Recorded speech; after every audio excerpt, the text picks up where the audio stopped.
warahmatullahi wabarakatuh. Welcome to my channel.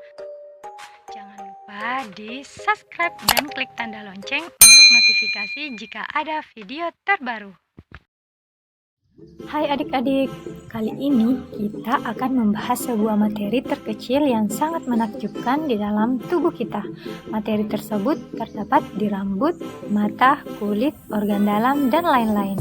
Lalu, apa nama materi terkecil tersebut ya? Tentu saja namanya adalah sel. Tidak hanya manusia, sel juga terdapat di seluruh bagian tubuh makhluk hidup lainnya.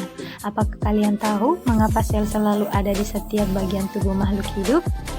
Untuk lebih jelasnya, ayo kita simak penjelasan berikut. Nah, yang pertama kita akan bahas sejarah penemuan sel. Pada tahun 1666, Robert Hooke mengamati sayatan gabus dari batang Quercus subur menggunakan mikroskop.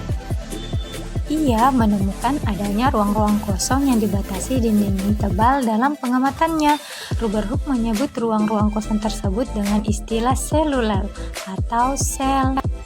Sel yang ditemukan merupakan sel-sel gabus yang telah mati. Sejak penemuan itu, beberapa ilmuwan berlomba untuk mengetahui lebih banyak tentang sel.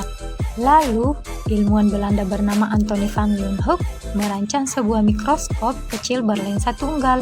Mikroskop itu dinamakan untuk mengamati air rendaman jerami. Ia menemukan organisme yang bergerak-gerak di dalam air yang kemudian disebut bakteri. Kemudian pada tahun 1809, Jean-Baptiste Delamare asal Prancis menyatakan bahwa setiap makhluk hidup merupakan kumpulan sel dan di dalam setiap sel bergerak cairan yang kompleks. Selanjutnya, teori tentang sel dibangun oleh banyak ahli sains, antara lain yaitu yang pertama yaitu Robert Hooke yang menyatakan bahwa sel adalah satuan unit terkecil makhluk hidup yang merupakan dasar penyusun bagian-bagian tubuh.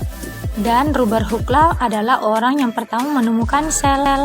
Kemudian yang kedua yaitu Swan dan Sheldon mengemukakan prinsip dasar baru sel, yaitu semua makhluk hidup tersusun dari satu sel atau lebih. Sel adalah unit dasar dari struktur dan fungsi pada makhluk hidup, dan sel-sel lainnya berasal dari proses penggandaan sel yang telah ada sebelumnya. Makhluk hidup tersusun atas sistem organ tersusun atas organ tersusun dari kumpulan jaringan, dan jaringan tersusun dari beberapa sel.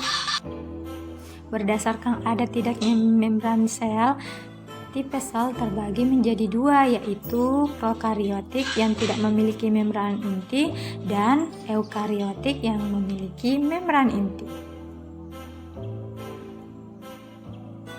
Nah, yang pertama kita akan bahas yaitu tipe sel prokariotik. Sel prokariotik atau tidak memiliki membran inti ini secara umum memiliki ukuran yang lebih kecil dibanding sel eukariotik. Materi genetiknya terkonsentrasi pada suatu daerah yang disebut nukleotid, tetapi tidak ada membran yang memisahkan daerah ini dari bagian sel lainnya. Dia bersifat uniseluler yang membentuk koloni atau filamen. Bentuk sel terdiri dari bulat, batan, dan datar. Ada yang bersifat autotrof dan ada yang heterotrof. Nah, yang kedua yaitu sel eukariotik, yaitu tipe sel yang memiliki membran inti dan memiliki berbagai organel-organel sel yang sangat istimewa dan mempunyai tugas yang sangat penting.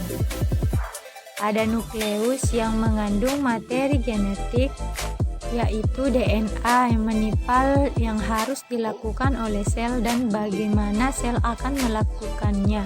Kromatin adalah bentuk benang kusut atau tidak beraturan di DNA yang ditemukan dalam membran sel. Saat sel siap akan membelah, DNA dipadatkan menjadi struktur bernama kromosom. Dalam nukleus terdapat nukleolus yang merupakan tempat pembuatan ribosom.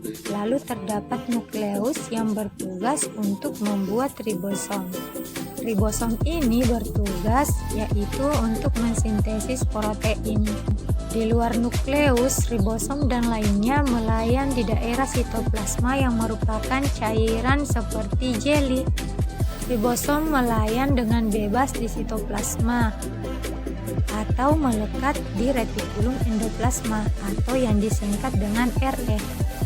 Terdapat dua tipe RE, yaitu RE kasar yang mempunyai ribosom melekat padanya, sedangkan RE halus tidak terdapat ribosom. Retikulum endoplasma adalah membran untuk mentransportasikan material seperti protein yang disintesis oleh ribosom. Protein dan materi lainnya muncul dari retikulum endoplasma berupa gelembung kecil di mana badan Golgi yang akan memainkannya. Saat protein berpindah ke badan Golgi, mereka dirubah menjadi bentuk yang dapat digunakan sel. Badan Golgi melakukan ini dengan cara melipat protein menjadi bentuk yang dapat digunakan sel atau mendapatkan material tambahan seperti lemak dan karbohidrat. Selain itu juga terdapat vakuola, adalah kantung yang menyimpan berbagai macam material di dalam sel tumbuhan. Vakuola berfungsi sebagai pusat penyimpanan air. Kembali lagi pada pembahasan sel hewan, juga terdapat organel yang disebut dengan lisosom yang bertugas mengumpulkan sampah hasil kerusakan sel serta mengobatinya. Lisosom dipenuhi oleh enzim yang mencegah puing-puing sel yang rusak. Lalu terdapat mitokondria sebagai sumber atau rumah energi bagi tumbuhan ataupun hewan. Pada saat respirasi, mitokondria membuat molekul ATP yang menyediakan energi untuk semua aktivitas sel. Sel yang membutuhkan banyak energi mempunyai lebih banyak mitokondria. Sel mempertahankan bentuknya menggunakan sitoskeleton. Sitoskeleton merupakan benang-benang mikrofilamen dari protein dan mikrotubulus. Semua sel mempunyai membran sel yang memisahkan bagian dalam dan bagian luarnya. Mempunyai sitoplasma yang merupakan cairan seperti jeli, dan di dalamnya ada DNA yang merupakan materi genetik. Selain itu juga ada organel yang disebut dengan nukleus. Sel tipe eukariotik lebih canggih dan kompleks seperti yang ditemukan pada tumbuhan dan hewan. Tiap-tiap organisme tersusun atas satu dari dua jenis sel dengan struktur yang berbeda satu dengan yang lainnya. Baik sel prokariotik ataupun sel eukariotik, keduanya tersebut dibedakan dari posisi DNA yang ada dalam sel. Selanjutnya yaitu fungsi sel dalam tubuh. Sel memiliki banyak fungsi di dalam tubuh. Di antaranya yaitu metabolisme sel. Dapat berupa reaksi katabolik berupa perombakan senyawa kimia guna menghasilkan energi. Lalu komunikasi sel berupa kegiatan menerima dan mengirimkan sinyal dari sel yang satu ke sel lainnya. Selanjutnya yaitu siklus sel, di mana setiap sel berasal dari adanya kegiatan pembelahan sel sebelumnya dan tahapan-tahapan dalam kehidupan sel. Lalu diferensiasi sel yang akan menciptakan keberagaman jenis sel yang muncul sebagai tahap perkembangan suatu organisme. Dan yang terakhir yaitu kematian sel terprogram. Kematian ini berguna untuk menghilangkan bagian tubuh yang tidak diperlukan. Demikianlah penjelasan tentang struktur dan fungsi sel. Semoga bermanfaat buat adik-adik dan tunggu video selanjutnya tentang perbedaan sel hewan dan sel tumbuhan. Terima kasih telah menyaksikan video ini. Jangan lupa di like dan share ya. Assalamualaikum warahmatullahi wabarakatuh.